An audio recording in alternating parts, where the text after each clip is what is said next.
There is an object hidden in the sky. Our predecessors studied its appearances. Like a vast clockwork apparatus, it appeared on a fixed timeline and disappeared whole civilizations. They have left us records of this invisible eye in the sky and how they hid underground from its face. They feared the return of the phoenix.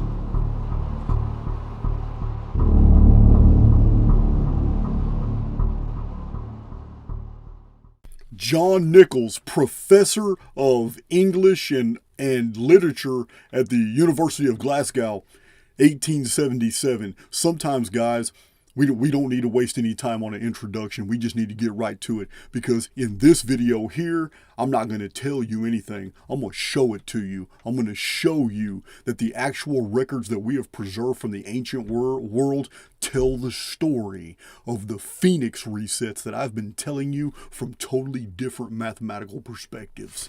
This is the book we're going in right now. I'm going to show you the book, and then I'm going to show you a most astonishing chart. Those of you who have followed my Phoenix material, this is a good one. You're going to like it. And at the end of this video, in the description box and in the pinned comment, is the link to Podia where you can get this manuscript.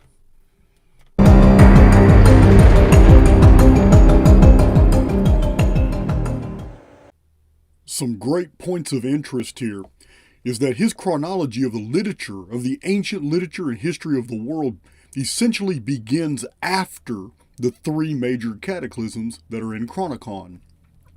One is the collapse of the vapor canopy, the Great Flood, 2239 BC. Then the Ogygian deluge, which destroyed the entire Bronze Age infrastructure, 1687 BC. Both of these events were Phoenix phenomenon dates. Then the 1447 BC Exodus cataclysm that we now know was all around the world. Here, if you notice, you'll see he has Joshua divides Canaan, 1445 BC. This is interesting. The Exodus was 1447 BC. Now, admittedly, this author from 1877 was not a chronologist, but this is very interesting. It also lines up with other historical traditions and dates that I've given you guys for Dardanus, and here is Danaus, who settled the Danaan in Argos, 1460. It's very, very close. I show you guys that actually the Danaan left Egypt the same time the Israelites did. It was a mass exodus from Egypt. But look at this vast gulf. 9 centuries from the Great Flood all the way to the first entry in this book from 1877. The oldest surviving records in the world in 1877 were the Vedas. Here they are. Now, this begins a very concise summary of data points I'm providing you guys. At the end of this video is what a data set looks like using all this material, and it's going to show you some profound things. But let's start here with the Vedas. This is circa 1380 BC. It's contemporary with the Eleusinian mysteries in ancient Greece, which we know came from Egypt. So the Vedas are his oldest, and by this time the Puranic commentaries have not been written. The Mahabharata has not been written. The Bhagavad Gita has not been written. This is the Rig Veda, the Atharva Veda. There's 4 Vedas. So this is the time period that he begins the historical record that we have surviving. Now we know by virtue of archaeology that prior to this, way up here, way past, he starts at 1500, but way up here, which he did not include in here because it was 1877, are the libraries of the libraries of Nineveh, the libraries of Rashamra and Ugarit. These cuneiform libraries had not even been excavated yet by this time. Excuse me. They had not been excavated. Hundreds of thousands of cuneiform Sumerian, Akkadian, Amorite texts had not yet been really widely used, widely spread. So he omitted to mention any of those. But this is the Vedas. This is ancient India. perhaps the Harappan civilization. We just really don't know. But it's a vast gulf of time between then and over a century and a half later, when we have the mythical hymnology, which is second on his list. Now, this is about 1280 BC. This is the writings of Linus. This is mentioned by Linus. It's an old text, mythical hymnology, which is before early minstrelsy of Orpheus. So this would have been 1260. There's 20 years between them. These are not the only texts that were in existence at the time. That's not what this list represents. This list represents the ancient records that we have surviving today. The things you can read today that came from the ancient world. There was many libraries that were existing at this time period. So this is I found it interesting over here on the left column. We have Asia and Africa. This was the reign of Latinus in Italy. I was really surprised to see that he mentioned this. This is about 1240 BC. For those who want to go deep into this time period in history, you need to read the Book of Jasher. Until today, we do not know who wrote the Book of Jasher, but they used chronological records that were available in Alexandria that were absolutely precise. I have studied the Book of Jasher in and out. It has the Phoenix phenomenon dates perfectly in multiples of 138. A genius put together the Book of Jasher, and it's highly recommended. And this is why academia and establishment historians condemn the Book of Jasher, for the same reason they condemn the Colburn Bible, for the same reasons they condemn the prophecies of Nostradamus, the same reasons they condemn Mother Shipton's material, the same reasons they condemn the Calivale of Northern Europe, and especially the Oralind manuscript of the Finns, the Dutch. So, I mean, there's reasons why academia condemns these, like Beowulf. They all have very precise, amazing information. So, we move down to 1180, and we find the dawn of religious epic. I can't pronounce that, but that's, you guys can see it, Musaeus, 1180 BC. But yeah, that's the dawn of religious epic. I really don't know, but this is where things get really interesting because they line up with the Phoenix cataclysms that I've shown you in many videos. And that is the fact that this period of time, as you can see here, he mentions all the 7 against Thebes, which I've told you guys about. Ancient Greek war, here Minos and Crete, 7 against Thebes. Here's Agamemnon of Troy, Menelaus, the Trojan War.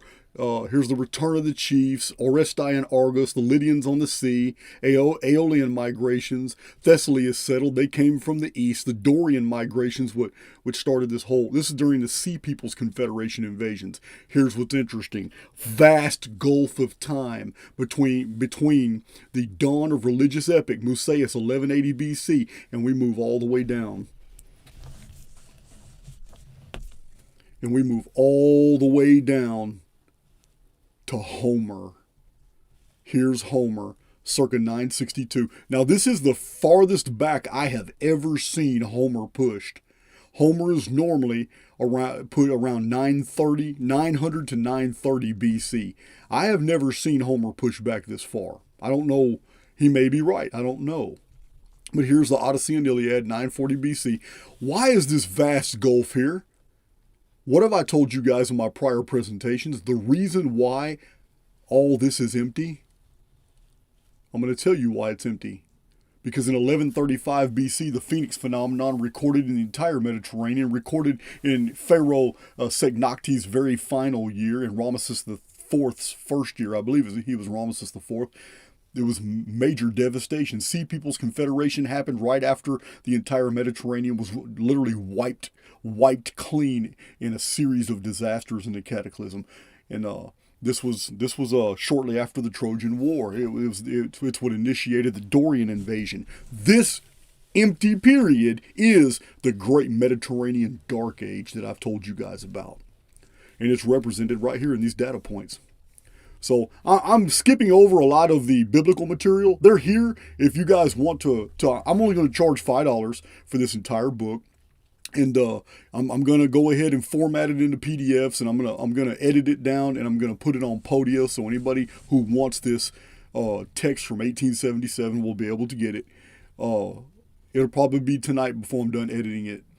But this is it lines up the biblical chronology with all the events from secular history, and then the events that were occurring in secular history that have nothing to do with the actual text that we're looking at. This column is texts. This is secular historical events that line up with those texts. This is biblical chronology that lines up with the text and the secular events, and this is primarily just Africa and Egypt, this column here. So, going over to Africa in Egypt, we see Tyre is settled. During the Great Mediterranean Dark Age, Tyre the Great is settled. This is Phoenicians moving in. The Phoenicians were a part of the Sea Peoples Confederation. These came from the Atlantic. During a cataclysm. These are the people of the true Atlantis, not the Atlantis of Graham Hancock and all these other people who pushed that stuff back to 10,000, 11,000 BC. The true Atlantis was 13th century BC. It was a cataclysm. Remember, the Atlantis story specifically says they were at war with the Greeks. The Greeks did not exist in a 10,000, 11,000 BC context.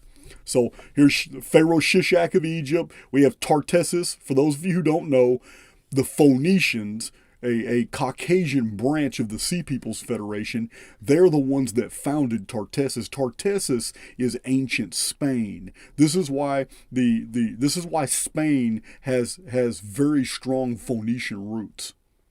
This is why alphabetical texts have been found there and all that. So, Jezebel of Sidon, that's the best biblical. Here's the foundation of Carthage. These are the Phoenicians again. Carthage was founded by Phoenicians from Tyre. And remember, Tyre's way up here. Tyre was founded by Phoenicians of the Sea Peoples Confederation when they moved in during the Great Mediterranean Dark Age. As the Dark Ages was ending, we have Homer. But Homer introduces the Iliad and the Odyssey. The Iliad and the Odyssey set the pace for all the following Greek writers. And this is a problem because we have very primitive frames of reference. Gods, demigods, goddesses, krakens, sea creatures. We have, after the Mediterranean Dark Age, we have everything told in very childlike stories. These Greek stories are very primitive, but the actual happenings, this Trojan War and these things were far more sophisticated. But we have them painted in this. Well, this is basically where our histories began. The history of the West. It began not way up here when things were more technologically sophisticated, but way back here when the stories were being retold centuries later by people who are using primitive frames of reference. So, following Homer, we have Creophitus of Samos, and this again would be about 920 BC or so. It would be around here somewhere, 920 BC. He was contemporary in the Bible with like Zimri and Omri and King Ahab. But moving on further, we have another jump of about 60 to 80 years to circa 862. This would be Jonah of the Bible, and then the great Hesiod. We all know Hesiod's theogony. I have quoted Hesiod many times. Again, though, it's very childlike stories from primitive frames of reference. About 850 BC. So, moving down, these are the biblical prophets of Joel and Amos and Hosea. I don't know why they're in this column. They're supposed to be in this column.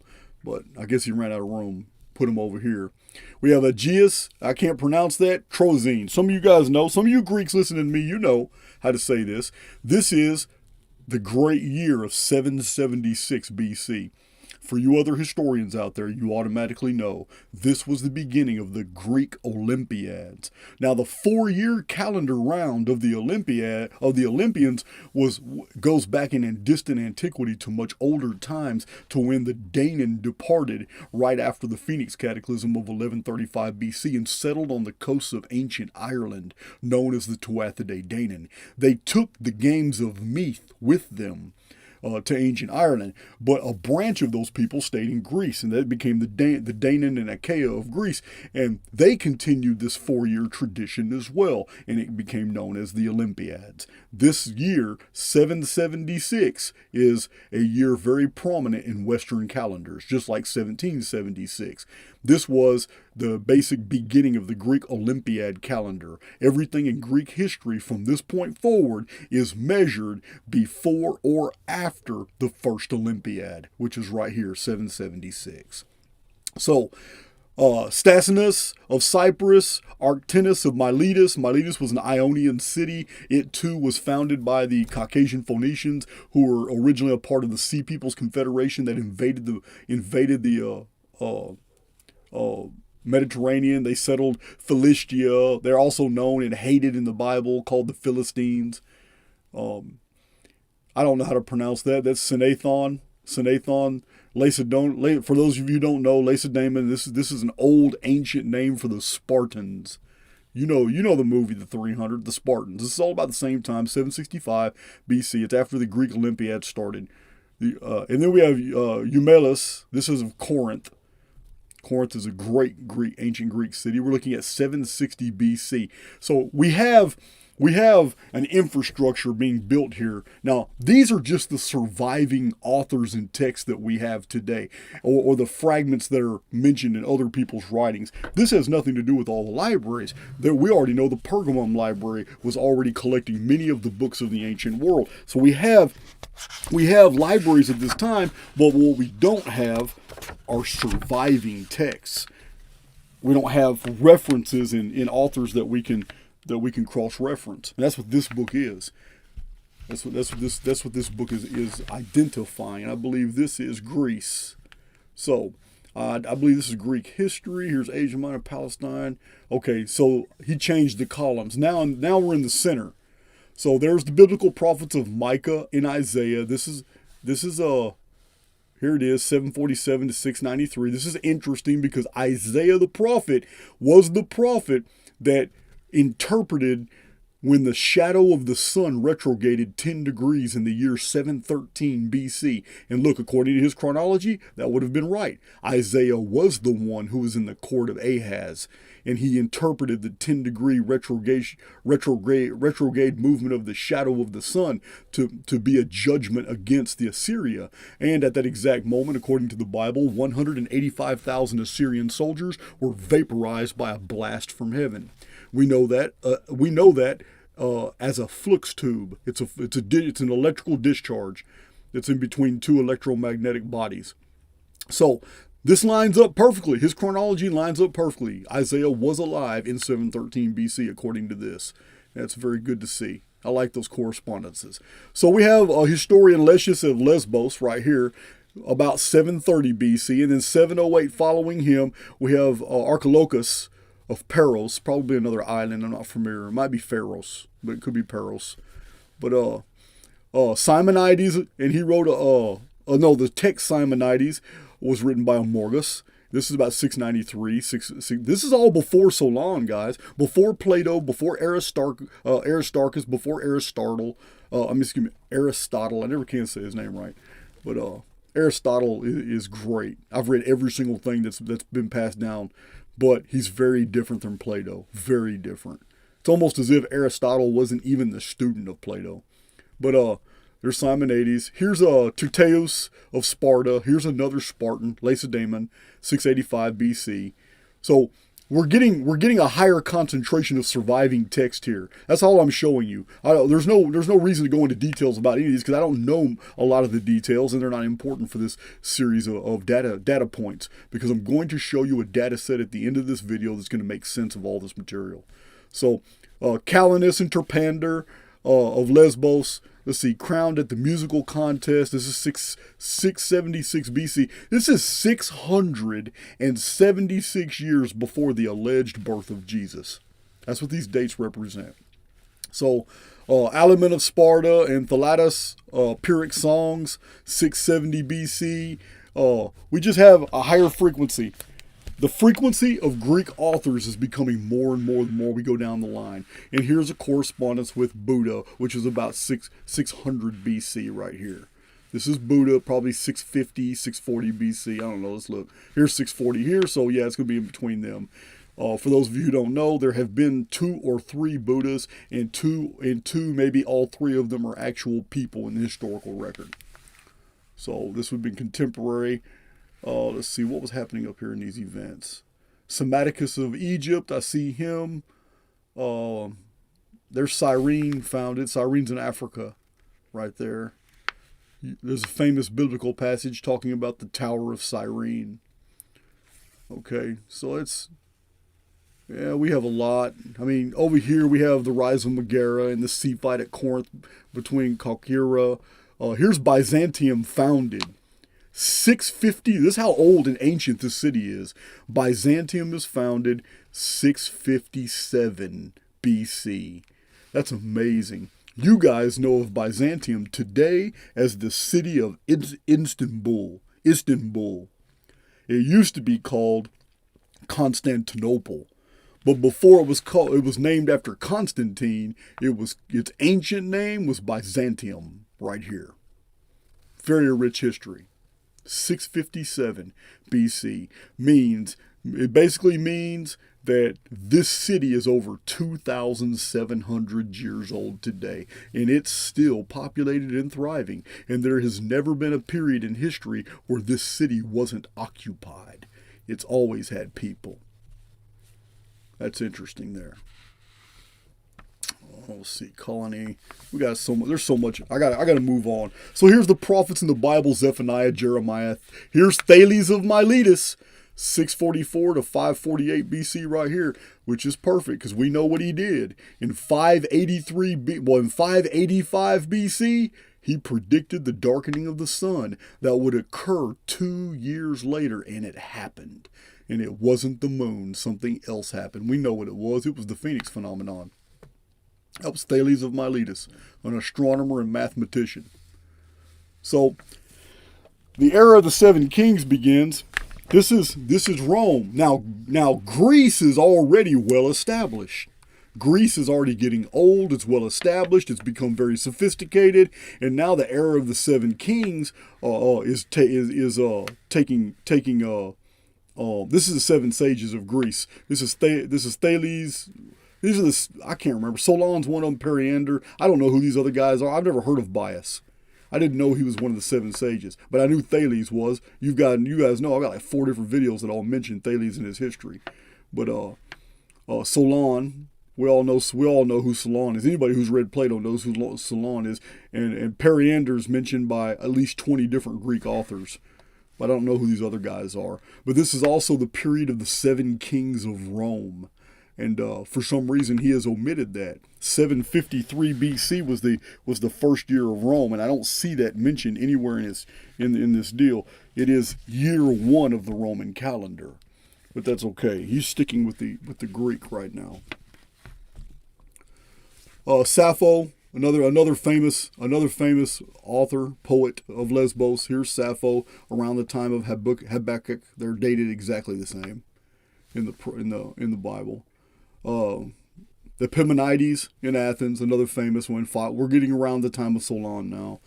I don't know how to say that. Alcaeus, Anaximander. Every reference to I got a book that cites every single fragment of Anaximander cited in all the known historical books. We don't have an actual text by Anaximander. We have all the citations from other Greek authors of things that he said. There's Anarchus in Athens. I don't want to bore you guys with all these details because I'm going somewhere with this. I'm going somewhere. Here's the prophet Daniel and Obadiah in the Old Testament around 583, 578 BC. Zoroaster of the Zendavesta, the ancient Iranian holy books. Here's around the time that he lived. And Confucius, Aesop. Everybody's heard of Aesop's fables. They're fantastic. If you have not read them, you need to. This is about 560 years before Christ. Aesop's fables. Anacreon, I don't even know who this is. Pherexides, I don't know. Everybody knows who Anaximenes is. All scholars know Anaximenes. Let's see. Theognis. I really like Theognis. I've quoted him many times for you guys. I got a lot of his quotes. Let's see. The historian Xenophanes. I don't know how to pronounce that, Abacus or whatever. Everybody knows Pythagoras, the mathematician. This is about 531 BC. Let me get up here where you guys can see better. Haggai, Zechariah. Yeah, this is We have Heraclitus of Ephesus. This is an Ionian city, 500 years before Christ. So we have a higher concentration the more we go down the list. It gets to the point where we have a lot of overlap all throughout the historical record. I gotta be careful with this. This is old. It's from 1877. Let's see. One more page to flip. Right here. I don't know who underlined these. Somebody who possessed this book way before me actually underlined some of these things. It's not cool, but they did it. But it is cool that they donated it to me. I just recently did a video where I cited Aeschylus, some of the things he said. Here, by this time, Argos is still a city, the ancient city that was destroyed in 1687 BC in a phoenix cataclysm, by which we got the story Perseus and the Kraken. You know, Clash of the Titans. It's still around 500 BC when Argos is still populated. That's amazing. It's amazing. There's Simonides, Pindar. Pindar wrote the Odes. They're very good for those of you who like to read into ancient literature. Pindar's Odes can be found as a real cheap paperback Penguin book. At least that's the copy I have. Anaxagoras, another naturalist and science. Diogenes is prolific. His writings are prolific, and so is Zeno of Elea. Many people have cited him and Sophocles. We're getting into the Greek I can't even pronounce it, trageditions, but there's a lot of those. This is the time when the amphitheaters this was all the rage, telling all these fictional and non-fiction stories in the form of acts. Acts that in between scenes in the great Greek amphitheaters. These were the movies of the ancient times. There's Democritus. Democritus had a theory that everything in the world was separated by atoms and that atoms made up the entire universe. That was Democritus's theory. There's Phidias. Everybody knows Herodotus. We have the entire book of Herodotus today. It is over 400 pages. I know I've read at least 2 different translations into English. Herodotus is fantastic. Herodotus said in his book, I record what people say, but I am by no means bound to believe it. I love Herodotus. Man spoke the truth. Euripides. And his book is packed full of historical material. You would get lost in Herodotus. It's awesome. But look at the higher concentration. The closer we get to the Anno Domini calendar, look at the higher concentration here of all these authors' works that we have today or are cited or fragments of their works are cited in other works that we have today. Thucydides. We have the whole book of Thucydides, guys. Socrates, Lysias, Aristophanes. He wrote The Birds and the Clouds. Those are all his poems. Agathon, Hippocrates. Guys, Callimachus, Xenophon. You guys know a lot of these names. There's Euclid. Everybody who's ever studied arithmetic knows who Euclid is. Antisthenes, and of course the great Plato. 429 BC. Guys, the closer we get, Diogenes Laertius. This is This is Diogenes the Cynic. The great historian is named Diogenes Laertius. This is 419 BC. Oh yeah, it just goes on, guys. I got to move this again. This book is big. It doesn't look that big on my magnifier, guys. The book is big. All right, let's see. Phocion. There's Eudoxus. I told you guys about the scholar Eudoxus. Eudoxus right here, mathematician, 360 BC. Eudoxus is who Graham Hancock needs to read so he can get off that bullshit. Talking about Atlantis' 10,600 BC. You guys that got millions of people that are following you, you don't get no breaks from me. You're going to tell the truth or I'm going to call you out. Eudoxus of Cnidus is very specific about the calendars and the mathematical systems of the ancient world aren't like the ones today. Just because you see something was 1,100 units of time before something else, you can't jump to the conclusion that it's 1,100 years. Not when the civilization that was recording that only counted lunations. It's totally different. So, Tacitus, Aeneas. I've read all of Aeneas. He's a Latin writer. He's not Greek. He's a Latin writer. There he is. Aristotle, the man. There he is. Cleomenes, Lycurgus. Let's see. Oh, I really wish he'd hurry up and get down the road. All right. Let's see. Theopompus, he's the one who wrote about the ancient Americas. He theorized that there were continents on the other side of the Atlantic. All right, Menander. Okay, man, it's just so many. I can't go into all the details on all these. I don't know all the details on some of them. So, but this book is absolutely packed with amazing stuff. But I need to show you the concentration, how knowledge is built, how all this is coming to pass, that we have so many records. All these people talking about all history's bullshit, and all these people talking about we don't have any ancient texts, or there are no old books. Yeah, I got a surprise for you at the end of this video. I'm going to show you why there's no old books surviving today, and everything we have is copies today. I'm going to show you exactly why. There are some people, guys, look, I know I'm a critic, and I know some people hate my guts, but there are some people who have no business trying to tell other people about history on YouTube. There are some people absolutely unqualified to be giving dissertations. Yeah, I get mad when I listen to some of these theories and all that. When I say, oh my God, I lost IQ points just listening to that drivel. All right, death of Demetrius.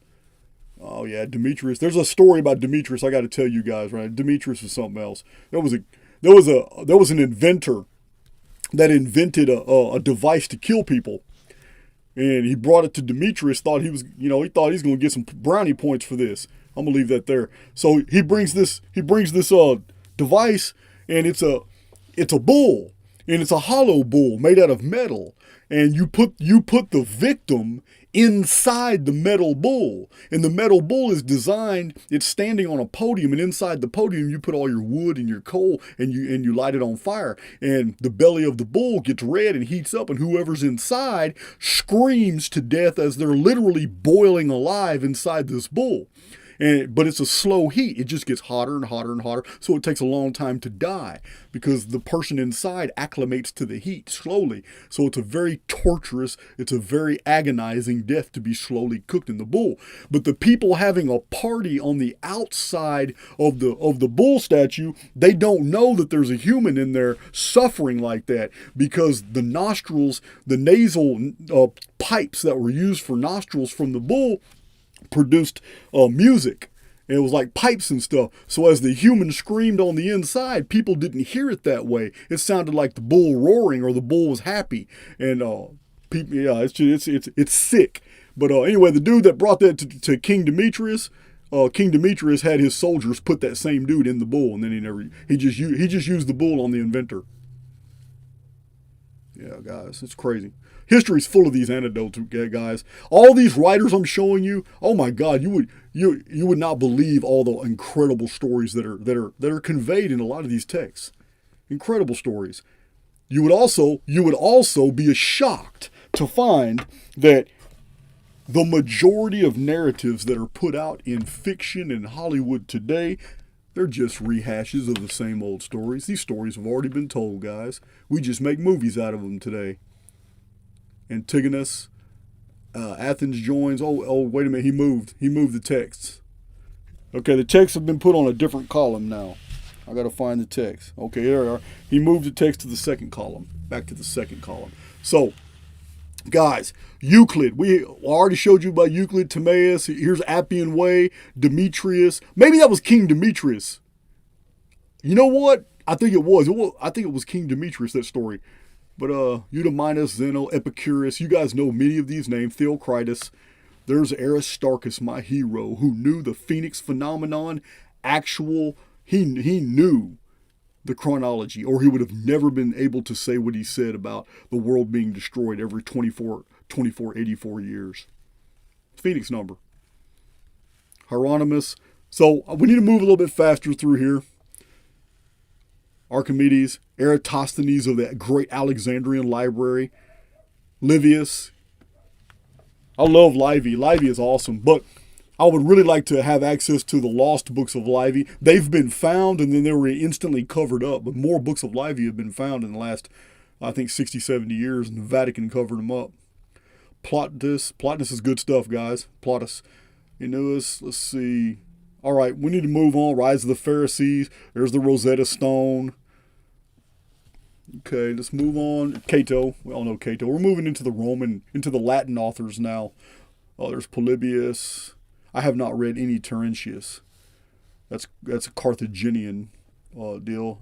I've read all the fragments of Hipparchus that I could find. There may be more, but I wouldn't know where to find them. All right, Apollodorus. So we're moving on to a greater and higher concentration of text as we move closer and closer to the Anno Domini calendar. And this video's already gone longer than I wanted it to. I'm sorry, guys, but you guys wanted to learn something, so here it is. Let's get into it. So here we go with, this is circa 150, 130, 170. We're getting closer and closer, 160, 148. We're getting closer and closer to 1 AD. The Gracchi, here's the Latin writers. Now, who is that? Antonius Crassus. Now, the Greek writers have fallen off. If you've noticed here, the Greek writers have fallen off. And the many Greeks that we have in this period, they're Latinized. Just like the Jewish authors that are mentioned further down here, like Josephus and Philo Judaicus, they're also Latinized. This basically means that the Roman Empire is in full effect. Here's Mithridates. Mithridates of Pontus, I have a video. Mithridates the Fourth, he's the one that almost beat the hell out of Rome until some type of divine intervention sent a rock to crash in between both armies and stop a battle right before Mithridates was going to beat Rome. It's not the first time it happened. Chinese record the same thing happening. Seems like divine intervention saves the aggressors when the aggressors are about to get taken out. There's Lucretius. He wrote a poem. It's over 7,350 lines. In that poem, he says that something unknown in the sky at a fixed time darkens the sun, and it's not the moon. It's also connected to earthquakes. He wrote about the Phoenix phenomenon, just like Pliny the Elder did, who's also on this list. Cicero on oratory is a book everybody should read. At least I enjoyed it. We're going to move. Vitruvius, we're moving down here. Virgil, these are all Latin authors. These are all Roman writers. Horace is a Roman writer. So we have here the takeover of the Roman Empire is fully taken over, and we get down here to these are major Roman authors here, right here. This is Livy. I've read both of them. This is Livy and this is Ovid. So these works survive today. You guys can read these today. So this is the literature of the ancient world. He's moved the column to the left now. So, okay, we got Ovid banished. I don't know why he's got that there. Vius Particulus. I've told you guys about the very enigmatic statement of Vius Particulus. He doesn't mention miracles. He doesn't mention anything supernatural. There is a fragment from the Archaix volume that shows that a man like Jesus was known to be teaching at that time.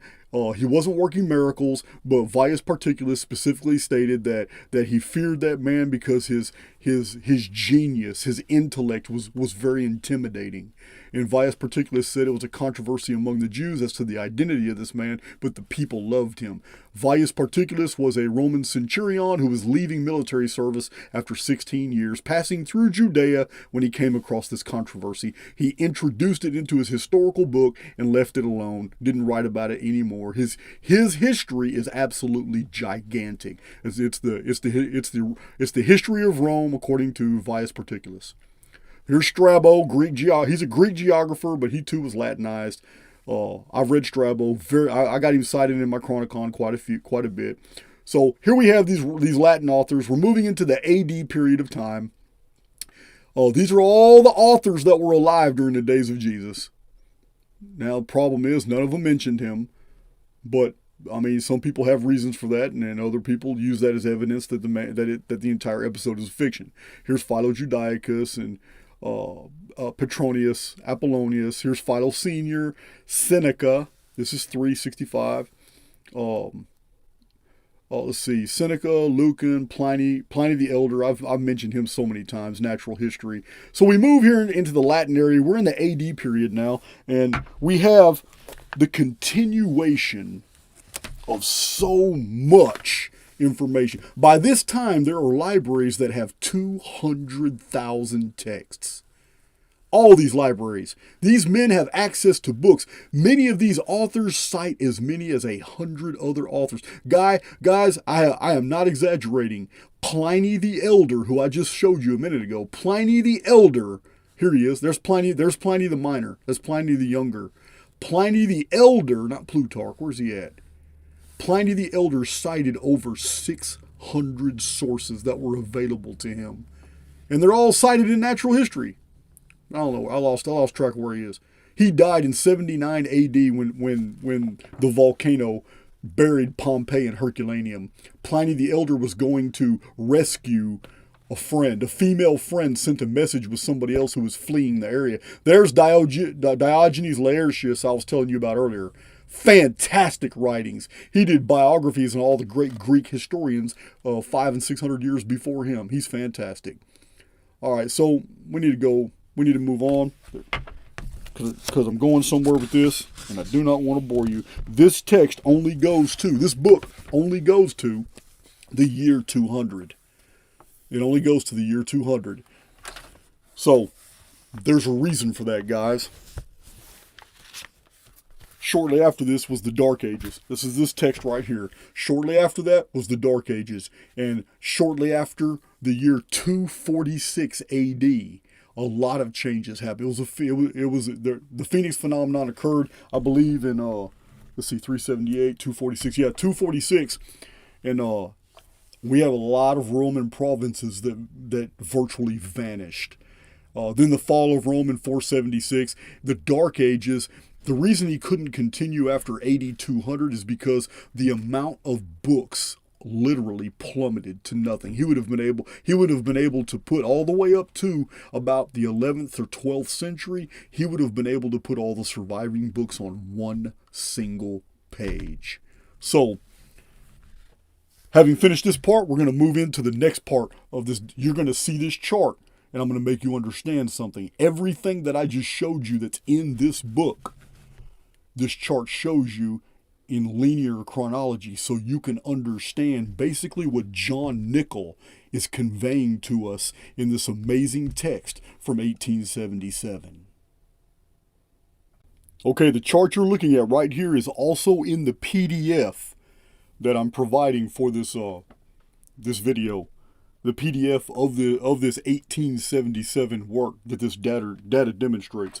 So we're going to start here with 5239 BC is the Nemesis Cataclysm. It begins the 3,000 years, I should have drawn that, of Theopompus. It's an ancient age.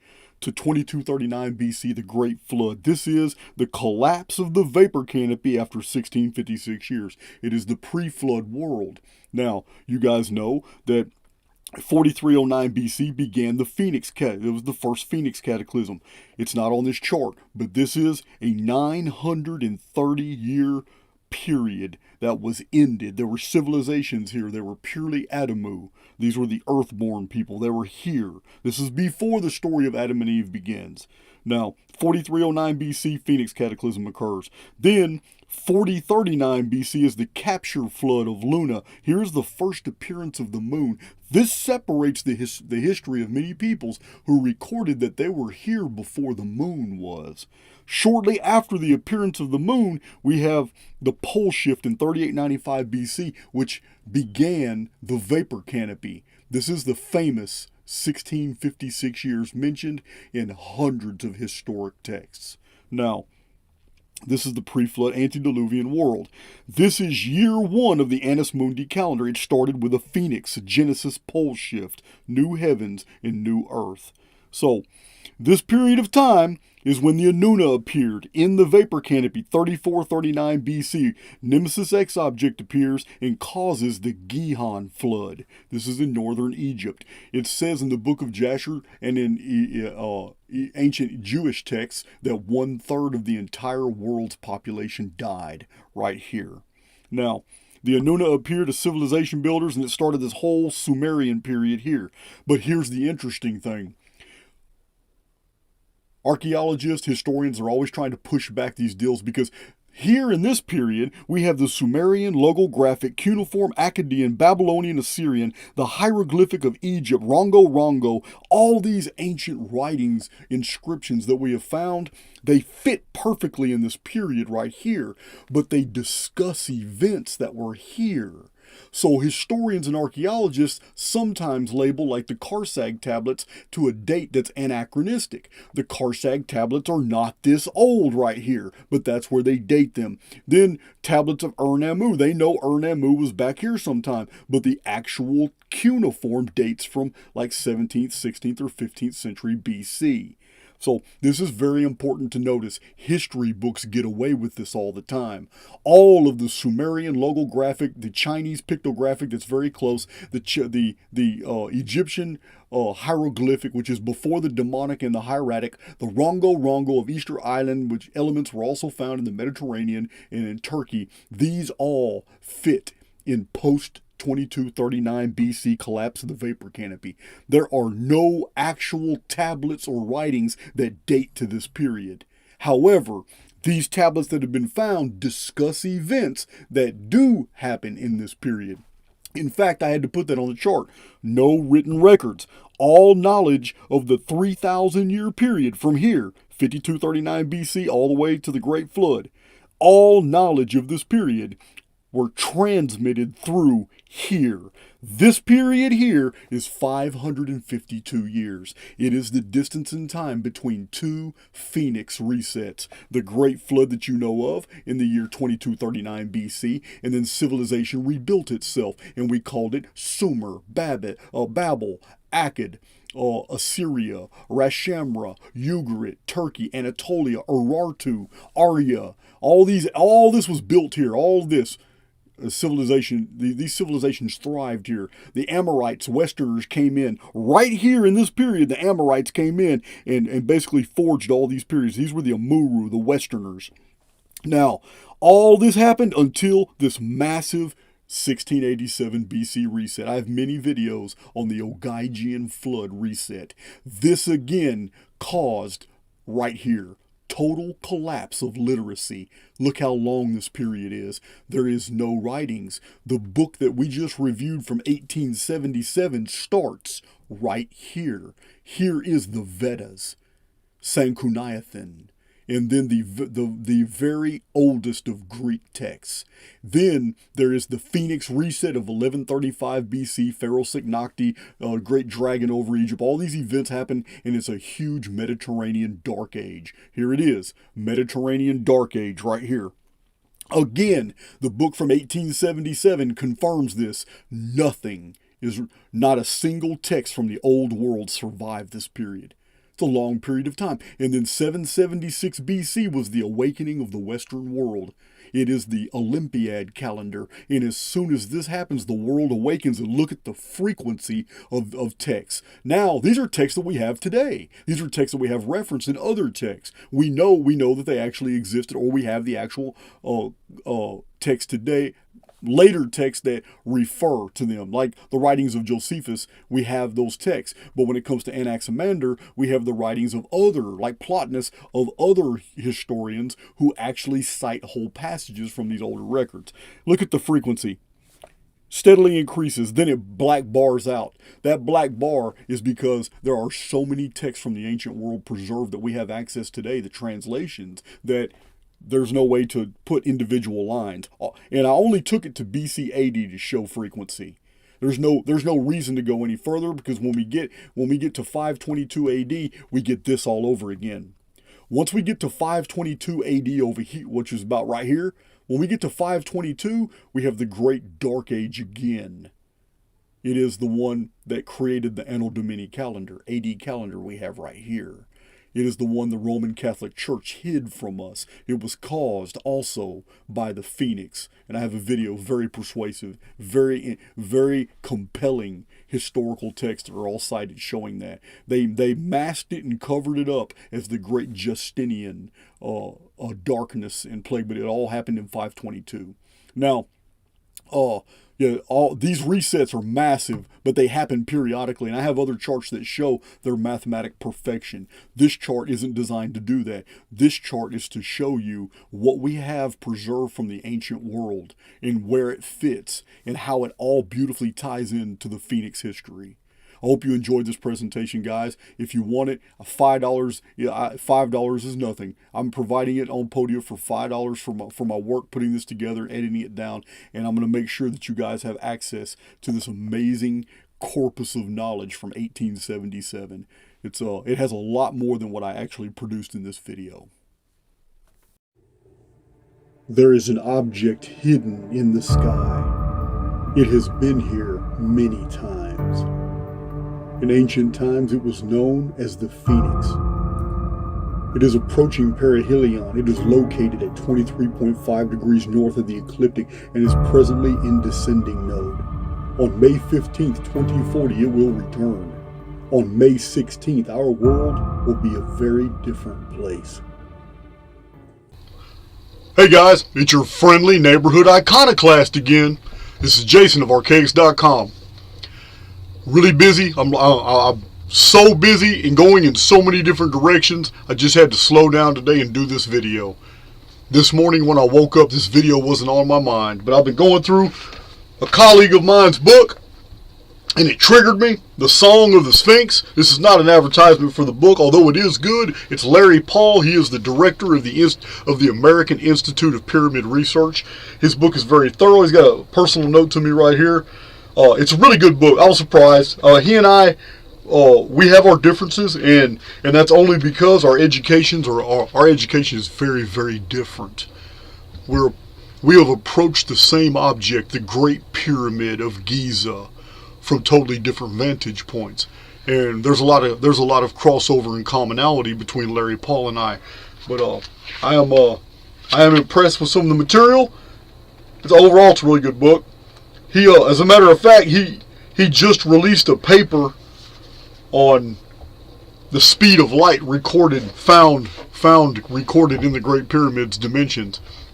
Now, you guys know from my prior presentations, those of you who are Archaix veterans, you know that it is not an anomaly to me. It is not mysterious to me that all the physics constants are found within the rectilinear and exterior and interior dimensions of the Great Pyramid. This is, I have said this many times, and in my own pyramid research, I have brought something completely alien and new to the table. I don't care about the constants. They're there for a reason. It's because what the Great Pyramid is, this amazing piece of architecture that encodes all the calendars of the ancient and modern world, all the timekeeping systems. Yes, guys, we have an amazing structure in Egypt that until now, there's almost no accurate information coming out about it. People identify the particulars and make a big deal about this and that about the Great Pyramid, but the overall design is ignored as to what its purpose is. It is obviously multifaceted. There have been people who have theorized, but they didn't take their theories any further, such as Graham Hancock. I applaud the fact that he and another author, I think it was Robert Bauval, have theorized that the Great Pyramid is a holographic template of our cosmos, of our universe, of our world, of our experience. And I'm cool with that, because you guys have seen in my own presentations where I demonstrate it. Now, there is a vast departure between theorizing something, putting out a bunch of documentaries and putting out published books and putting out YouTube videos or videos and other presentations on other platforms. There's a huge difference between theorizing something and demonstration, because demonstration also involves applications, and this is why I've put out so much material on the Great Pyramid that you can verify with your own cell phone. You can either Google the data and see the resources yourself, or you can use the calculator app and you can follow me, because if something is true, it can always be seen from multiple different mathematical vantage points. This is a fundamental tenet of the Archaix research, and it will not change. Concerning the Great Pyramid, I'm going to show you right here in this video a basic summary of the massive amount of data that awaits for you in the Archaix presentations. And from Archaix veterans, I promise you, you're going to want to watch this video. It is a summary that you're going to want to share with a lot of people. And for you podcasters out there, or those of you who think you know what the Great Pyramid's function is, what it's for, its purpose, who built it, how it was built, and ultimately what role it will play in the future, maybe you might want me on your podcast. You might want me on your show, and believe me, I'm more than willing to share what I know. It's freely available all across my channel. So the Giza, the Lost Secrets of Giza playlist, that's what it is. But I discussed the Great Pyramid in many aspects of my channel as well. So, no, excuse me, Archaix.tv is almost ready to launch. We got the videos uploaded. Still got a few more to do. I'm also scheduling, so be patient with me, guys. I know many of you have sent me emails from other YouTube channels and basically other platforms. I am itemizing, trying to get a ledger together of all the podcasts, because I'm telling you, as soon as I launch Archaix.tv real soon, I'm also going to be doing, in tandem, I will be basically launching a whole podcast campaign. Right now, I have 30-something people I'll be doing podcasts with. I've reached back and contacted almost all the people that I've done podcasts with. I still have more of them to contact. And for those of you who have interviewed me before and you want to do so again, I'm all for it. Just contact me, one of my emails. Matt will put you on the podcast list and we'll get to you. But Archaix.tv has slowed us down, but I promise you, when we finally unleash, you guys might have to take a break, because we'll be going hard with Archaix.tv and the YouTube channel at the same time.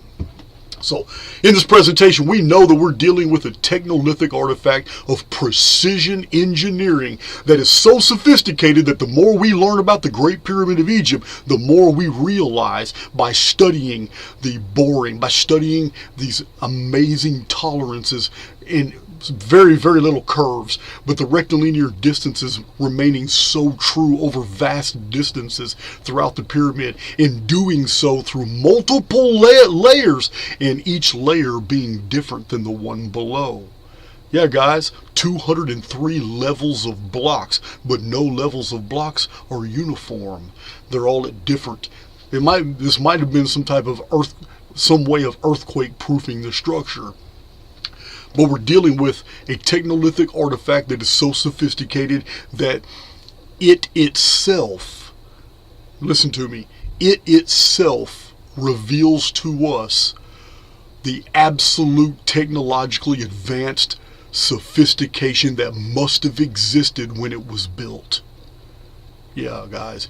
The Egyptologists want you to believe in something that is ridiculous, that pyramids had an evolution to them, that they want you to believe the uniformitarian standard, that somehow rock cairns became hills, and that hills became pyramids, and that in this way they developed the pyramid. It's not what we have in the archaeological record. We have the first 5 dynasties of Egypt putting out the most sophisticated pyramids, and pyramids became crappier and crappier from the 6th dynasty afterwards. It was a devolution. It was a declination of technology, and it is widely noticeable through all the civilizations of the ancient world, not just Egypt. So, if recorded history, the historical record, began as an advanced civilization, then we have been in declination ever since, up until very, very recently. And it's only very, very recently that we've been able to decipher and put all these mysteries back together. Look at this illustration right here.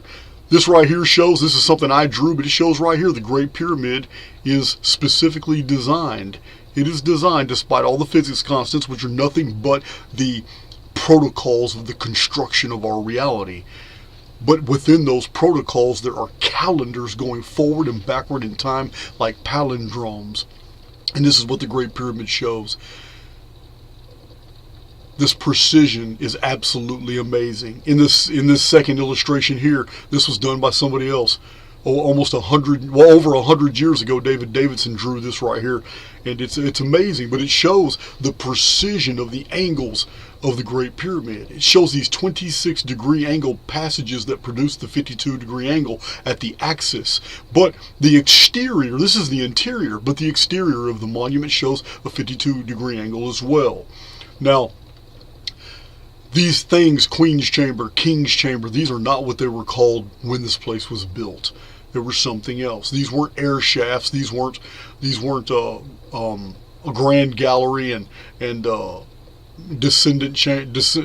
subterranean chamber, well pit chamber. These things are names that we've attributed to since it's been discovered. 820 AD, the Caliph of Baghdad, Al-Mamun, he excavated into the pyramid and found this upper area. Only the lower area had ever been known in recorded history. The upper grand gallery, the King's Chamber, Queen's Chamber, relieving chambers, all this was discovered by Muslims in 820 AD. So, and it's all because of the fall of a ceiling block that had cleverly concealed an upper passage. So in this third, you just see right here in this third illustration just how sophisticated this was. It's absolutely perfect. From underground all the way to the top of the pyramid, all its lineaments were absolutely precise. It took a science, a very sophisticated science, that had already worked out all the mysteries of mathematics. All this was already done thousands of years ago when they built this structure and understood it. Here's another picture right here. It's almost like an X-ray of the Great Pyramid. Now, what you're looking at here, in these shots right here, we're looking at the measurements of the Great Pyramid's interior and exterior dimensions, its rectilinear lengths from feature to feature, done to the thousandths of an inch. That's what these measurements are right here you are looking on at the screen. These were done by Sir Flinders Petrie. They are to the thousandths of an inch. They are the only measurements that I use, and I use them because these are the only measurements that the scientific establishment accepts. These are the only measurements that Egyptologists accept. And yet, these are the only measurements that produce the many mysteries that I have found in the Great Pyramid, that I have revealed in published books, in my presentations, and I'm going to tell you about right here in this video. These are measurements done to the thousandth of an inch. All this is tabulated. But if you look here it is in 2 dimensions. Right here. Here's the Great Pyramids. All the horizontal and these are all horizontal distances right here. Sloping and horizontal distances are on this first chart. These are all done to the thousandths of an inch. Again, right here, these are the vertical distances. Everything measured, every feature measured up and down. Listen, guys. This is the subterranean chamber. It was done too, vertical and horizontal right here. But it's beyond belief what we find. The Archaix research is what has brought this to the world's attention. No other researcher before me has ever published this data. And so far, I don't have any takers who want to come in and try to write a thesis to disprove what I'm showing in this video. Because I more than welcome it. I will publish it on my channel, and then I will give answer. But what I'm showing right now are these measurements to the thousandths of an inch.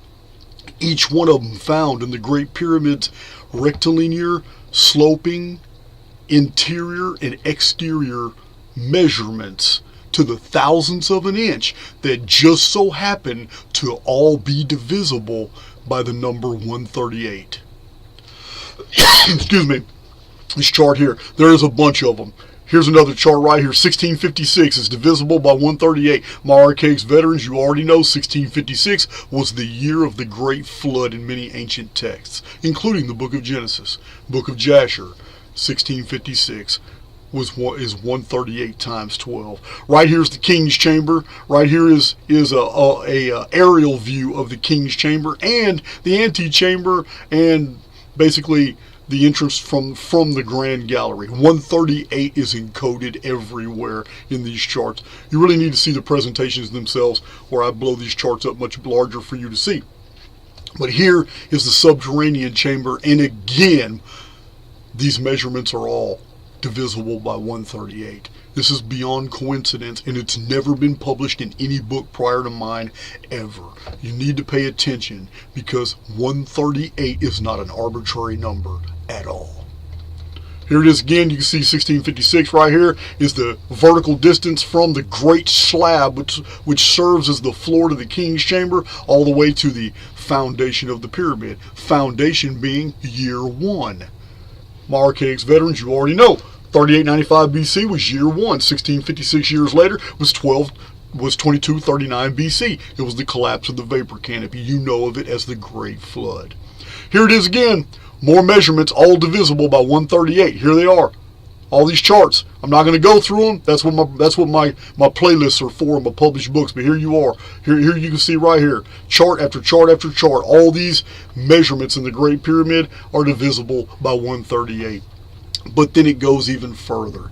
We all know about the tetractys. I have shown the tetractys. It is how you form 10 dots into a pyramid. It takes 10 dots.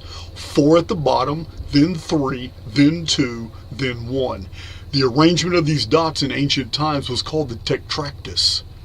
It represents the number 10, or something to the power of 10. We have 4 slopes on the Great Pyramid that are all 51 degrees. 51 times 4 is 204. This is really interesting. 204 times the tetractys, which represents the pyramid, is 2040. But even more mysterious is that the Great Pyramid is 203 levels high, but it's missing one component. It's missing the capstone. If the capstone was set in place, it would be huge, but it would be the 204th component of the Great Pyramid, finalizing it. So we have here, this isn't something that is conjectural. The 138-year periodicity is encoded all throughout the Great Pyramid. It is the chief message of the interior arrangements of the Great Pyramid. But even more so, look at this chart. At the top, you can see 2 different vertical distances in the Great Pyramid. No, 2 different distances in the Great Pyramid add up to 2040. Next chart. 2 different distances in the Great Pyramid's architectural rectilinear features equals 2040. Look at the third chart. Look at this third chart. 3 rectilinear distances all in the same line from the entrance to the pyramid to the passage conjunct all the way up the grand gallery across the entire 534-inch floor of the king's chamber. It ends in 2040. Again, another chart. This is beyond coincidence. If you want to see exactly how these were done to the thousandth of an inch, you need to watch those videos. But right here, this is a summary, and it shows here's a 5th chart. Again, we find that rectilinear distances coming from different areas of the pyramid or going to different destinations still equals 2040. Again, we arrive here at this next chart from many ancient, these are all 957 BC, Solomon's Temple, 930 AD, 617 BC. These are not arbitrary. Every one of these dates are in my chronicon, and I show you exactly what in world history as relating to the unfolding of human events and the Great Pyramid, what happened in those years. But in the rectilinear dimensions right here, it ends in 2040. Next chart. This is all white. This is not a black chart here. This is a white chart. Look at this. Again, we have the dimensions of the Great Pyramid, starting with a very significant calendrical event in world history, counting those passage lengths to the thousandths of an inch, we arrive at 2040. Again, next chart. Again, more historical events, all recorded in Chronicon with source materials. What ancient texts we take them from, you can verify everything with your own calculator. Again, we arrive at a terminus of 2040. Next chart. Again, we arrive at a terminus of 2040. Over and over again. Do not think at all that this is all I have to present. My archaics veterans already know I'm barely scratching the surface. I have hundreds of charts that show these demonstrations. This chart here shows the 203 levels of the Great Pyramid from the foundation, year one. 203 levels all the way to the top, to where a 204th component is expected to sit. It's the missing capstone. So, this is 203 levels. We know the return of the chief cornerstone is in the year 6000. 6000 from the new heavens and the new earth, which was a devastating pole shift. The Adam and Eve story of 3895 BC. This would make 2105 AD.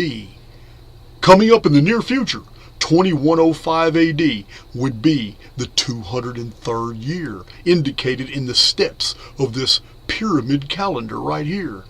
In the 204th year would be the year 6000 Annus Mundi, since that terrible cataclysm.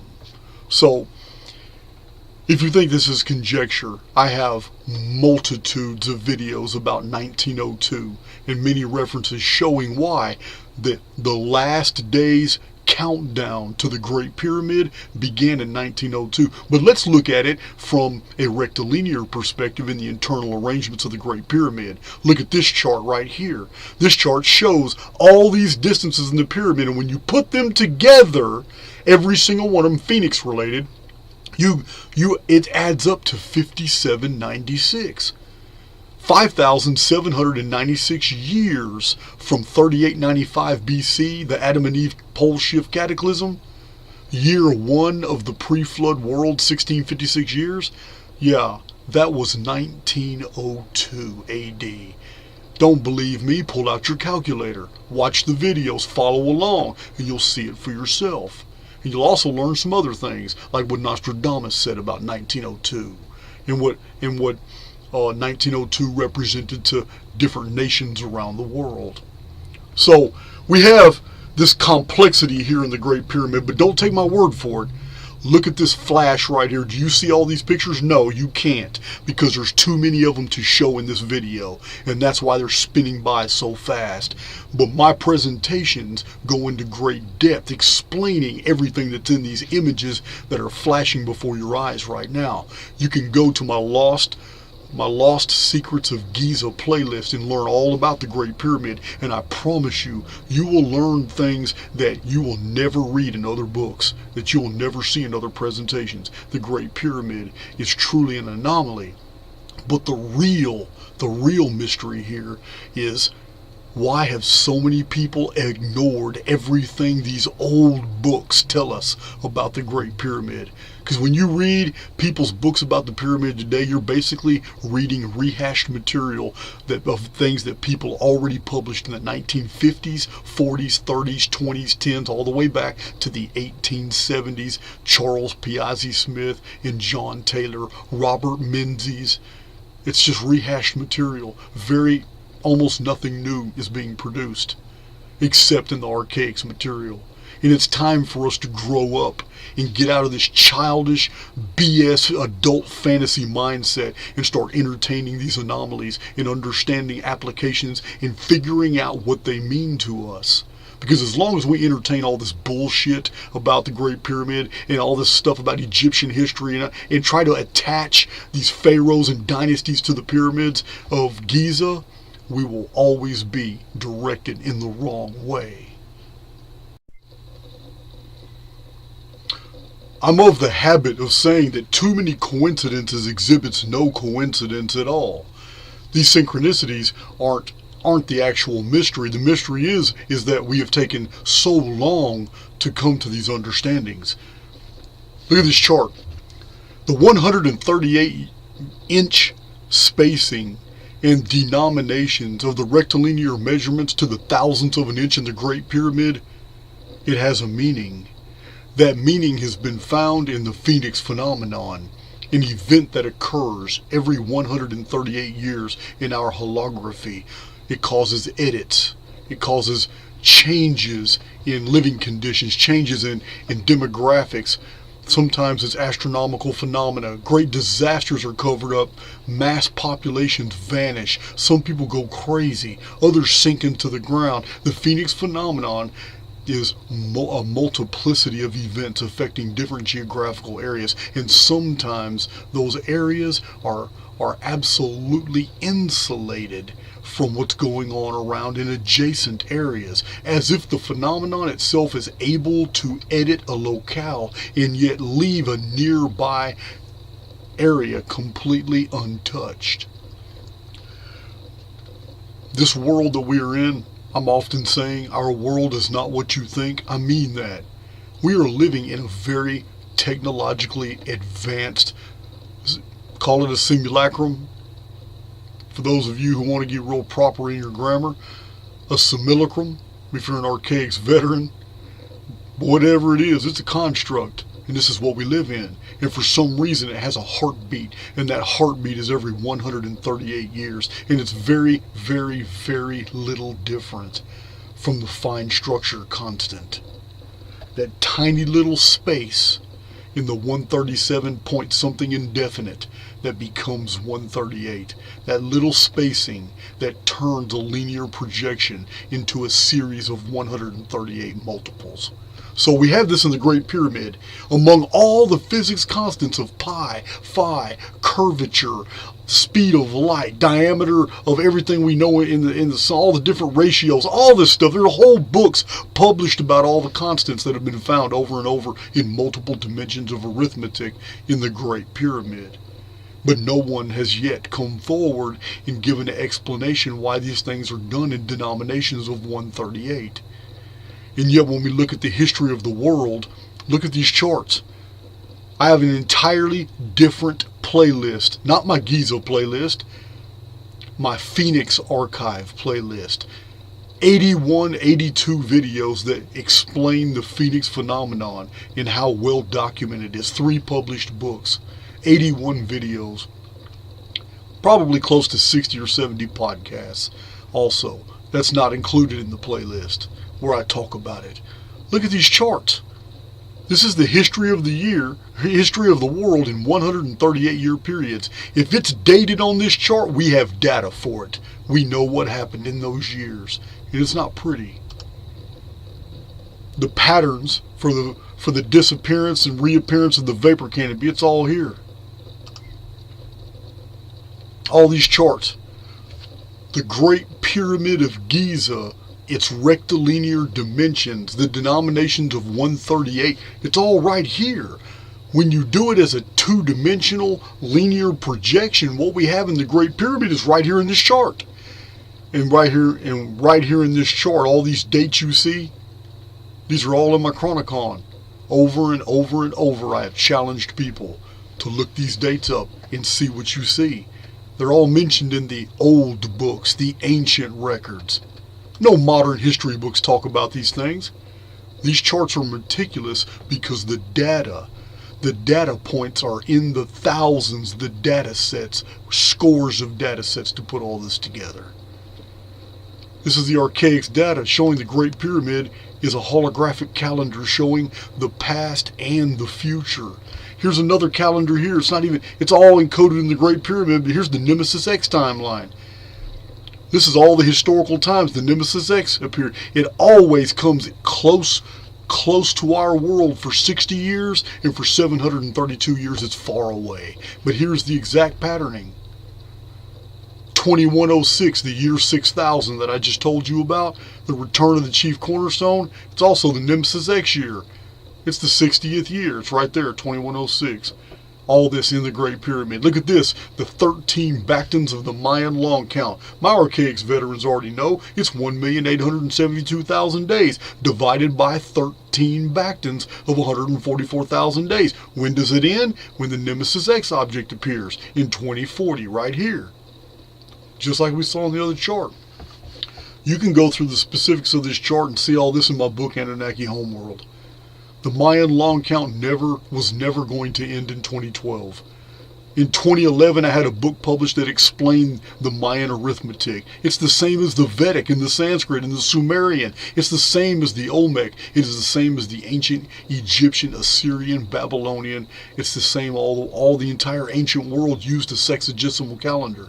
And you cannot apply a modern 365.25 day to an ancient system that only knew of a 360-day year. It doesn't work. That's why the Acadummies came up with 2012.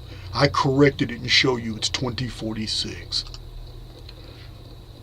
Here's the great Anunnaki chronology. It's called the Anunna-Nur system. Nur is not a word I made up. It means the 600. And this was the great year in ancient texts. Many old texts talk about an old timekeeping system that was based off 600-year periods. Yeah, it wasn't just Flavius Josephus, guys. There's many ancient historians that talk about it. And it's all here in the Archaix research. Shows right here. It's really amazing stuff. Every bit of it in the Great Pyramid. All these charts right here. Guys, what we're dealing with is an architectural structure in Egypt that is older than the very civilizations that surround it. We're dealing with an architectural structure that required a science and engineering far superior to anything that we have today. We're dealing with an architectural structure that has encoded within it three-dimensionally and multiple dimensions of arithmetic every single physics constant. It is basically a programming template for our world. But encoded within it is a 138-year protocol that makes sense of the entire history of the world. The heartbeat of the phoenix, this thing that changes our world every 138 years, is in May 2040. This is the subject matter of the Archaix data, and it's still open to challenge. I'm not running from anyone. The data is here. You have 3 published books to go through, 81 Phoenix videos, and over 70 Great Pyramid videos. But all the data is here, and it's free, and there's no reason you shouldn't know these things. There is an object hidden in the sky. Our predecessors studied its appearances. Like a vast clockwork apparatus, it appeared on a fixed timeline and disappeared whole civilizations. They have left us records of this invisible eye in the sky and how they hid underground from its face. They feared the return of the phoenix. So I'm going through my library and I give John the multi-series volumes of Harper's Encyclopedia of the United States History, which strangely reads from 458 AD to 1902. Here is the title page for Volume 8. At the top you clearly see from 458 AD to 1902, and at the bottom you see this series of encyclopedias was published in 1902. As those paying close attention to my channel already know, I have isolated unusual activity and facts about the year 1902. This video is for those who have followed this material. In this 121-year-old book is an illustration of how the earlier New York Stock Exchange appeared. The interior of the building is magnificent. This is the stock exchange even earlier in 1881. And another illustration. But looking back at this original illustration, we find that the New York Stock Exchange, this grand, beautiful building that we see right here, it says right here at the bottom, torn down in 1901. So naturally, I searched for a reason for why it was torn down. I find that the New York Stock Exchange has been located at the same site in New York since 1865, all the way all the way to now, 2023, except a total, which is a total of 158 years. However, one small period is omitted. This should come as no surprise, but the official stock exchange history on the internet reads, since 1865, with the exception of 2 years between 1901 and 1903, the exchange has occupied all or part of the site of its present location.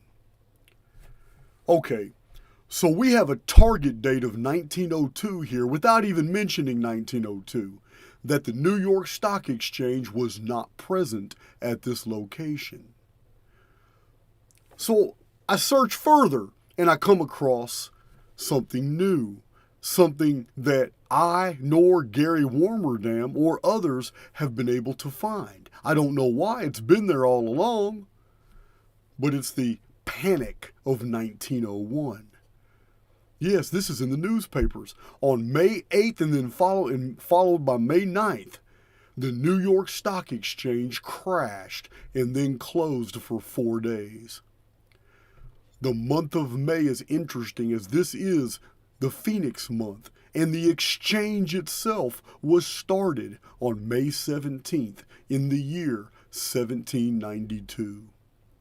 As many of you know from my presentations, the Phoenix phenomenon occurs about May 16th or May 17th every 138 years, in the month of May every time. The New York Stock Exchange building, as we see, it was torn down in 1901, and the architect George Post designed the new one to replace it, which was built in 1902 and then opened in 1903.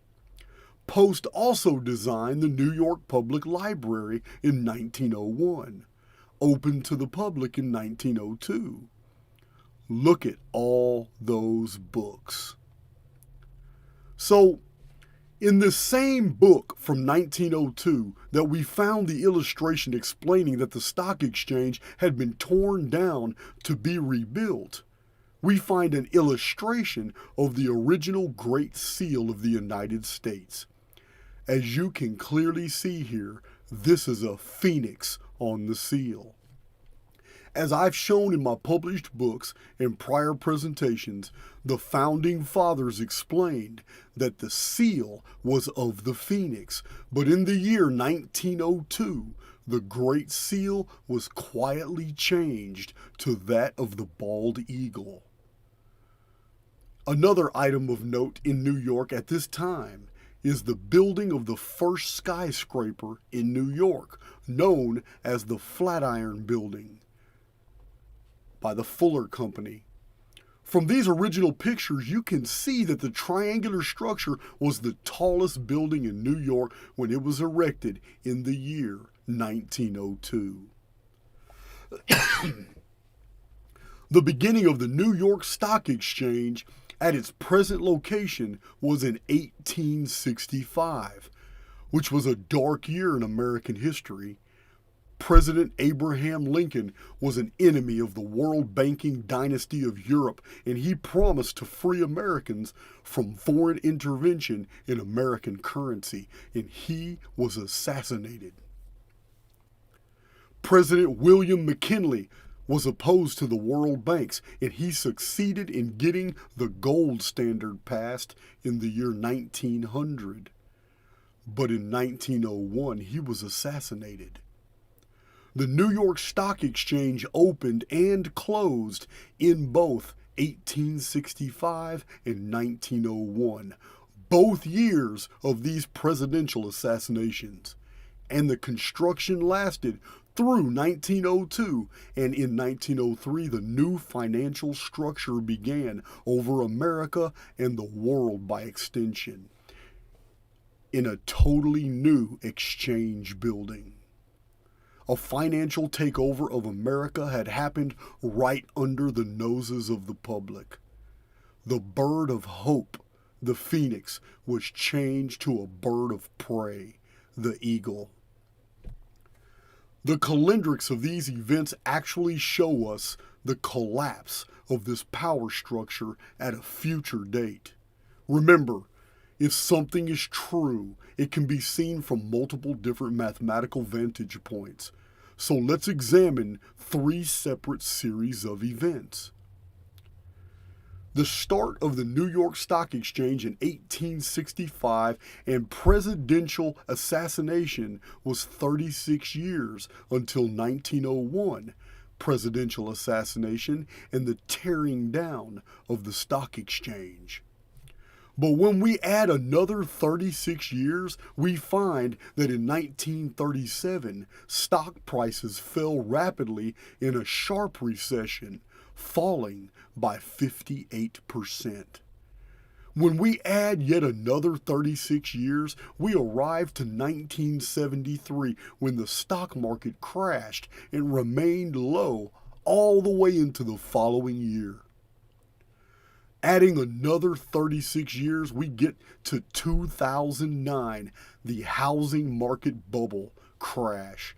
And adding a final 36 years beyond that, we arrive to the year 2045. There is no reason to calculate any further. All Archaix veterans understand this period just prior to the year 2046. But this could be just coincidence, so let's look a little deeper.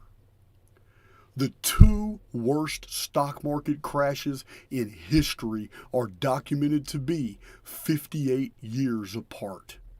In 1929, the crash began the Great Depression, and 58 years later, the 1987 crash was when international markets plummeted.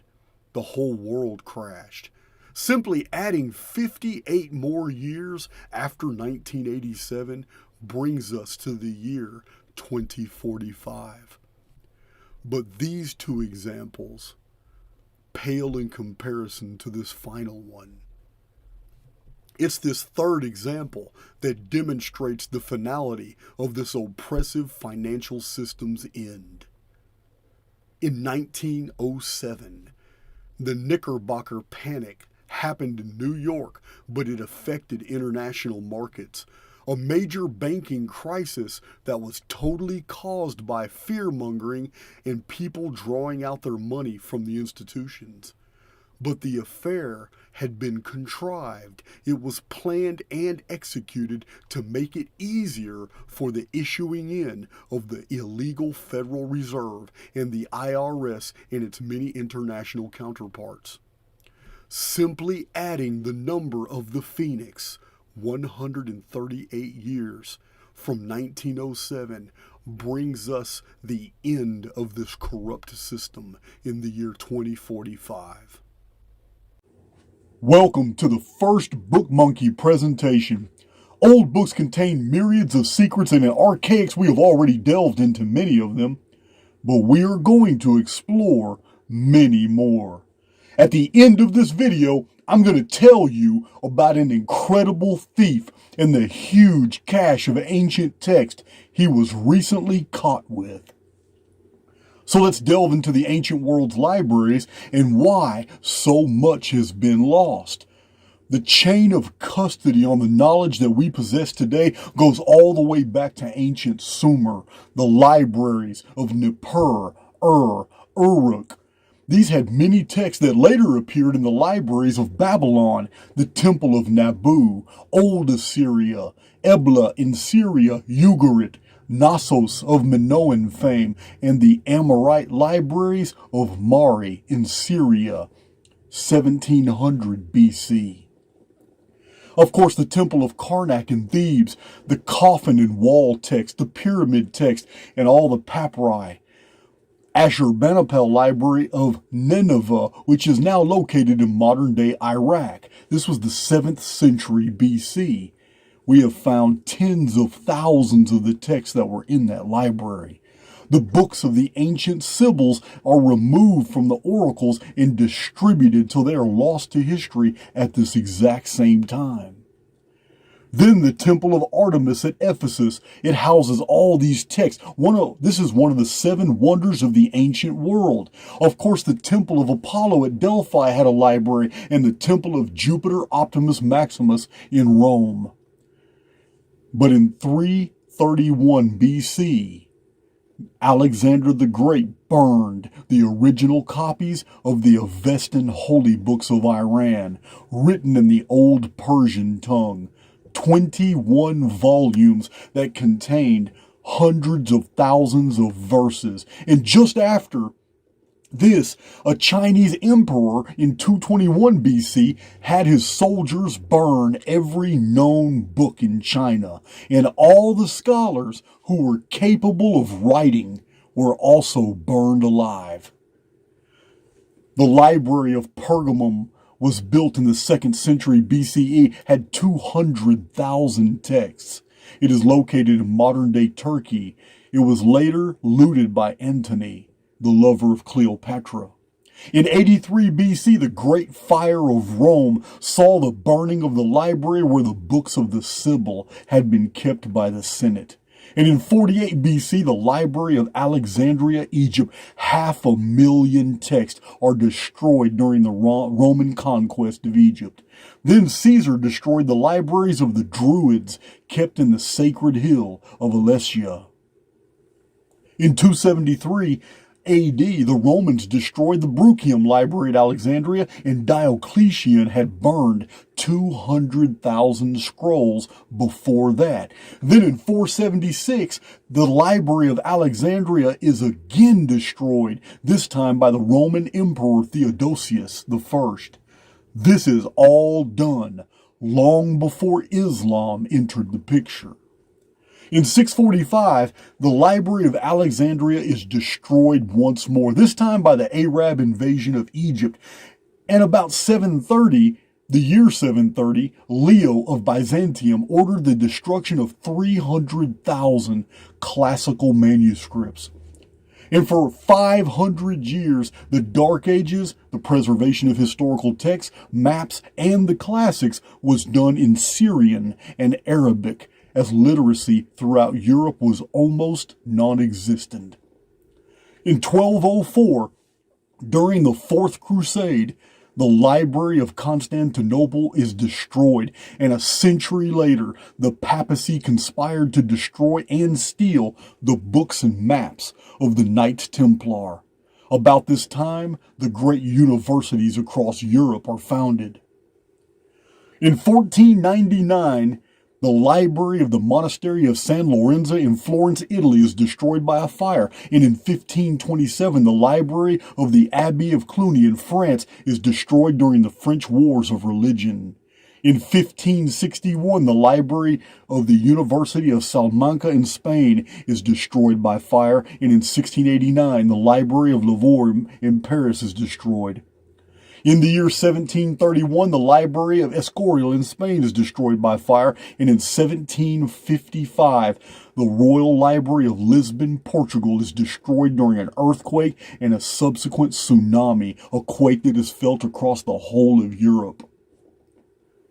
The ancient maps and books that survived these destructions often ended up in the hands of Freemasons, Rosicrucians, and Illuminati. In 1865, during the war between the states, the library of the University of Alabama is destroyed by a fire. In 1904, the Imperial Library of Peking, China, is destroyed by fire. And in 1918, during World War I, the library of the University of Louvain in Belgium is destroyed by German soldiers. And in 1933, the library of the Academy of Athens in Greece is destroyed by fire. In 1992, during the Bosnian War, the National and University Library of Bosnia and Herzegovina is destroyed by fire. You guys know my Central East Texas accent. I'm not fixing to pronounce some of these words. This is by far not a conclusive list. There are several reasons why so few copies of books from the ancient and old world still exist today, such as climate conditions, natural disasters, accidental destruction from war, demolition, repurposing old books by erasing the contents to write over them with new knowledge. Some are eaten by worms and termites, censorship, purges, book burnings. But the following federal court proceeding reveals that a lot of the missing and lost books of history may have had a calculated, targeted fate.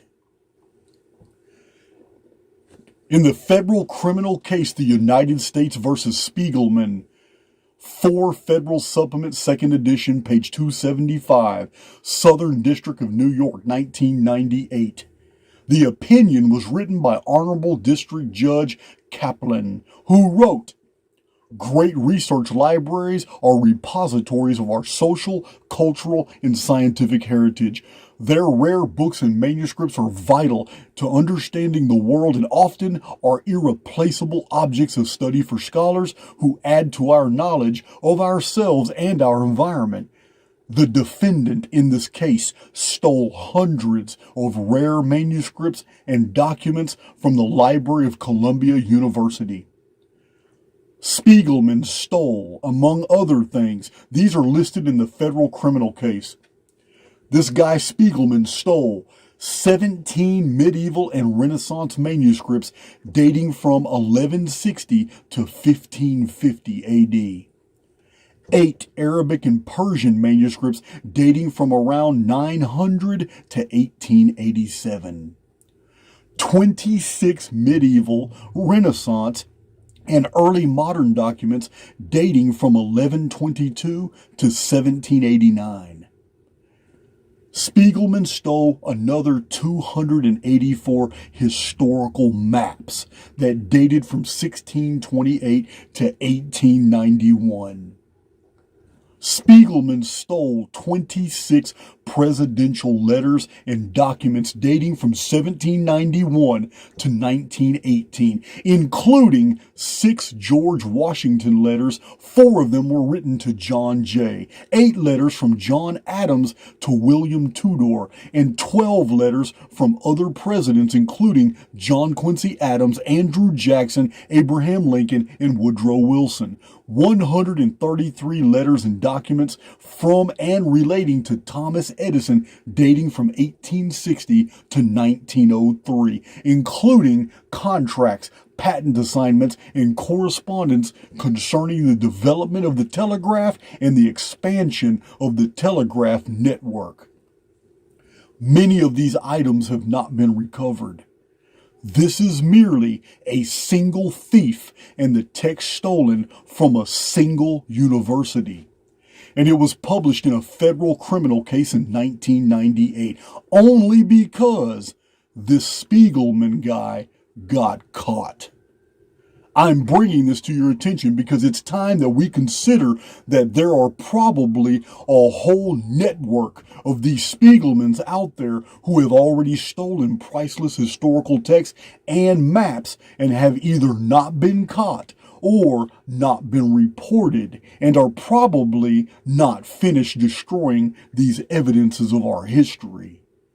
The Archaix's position is that this is not an anomaly. It is the norm. The only unusual aspect is that a Spiegelman actually got caught and tried in a criminal proceeding.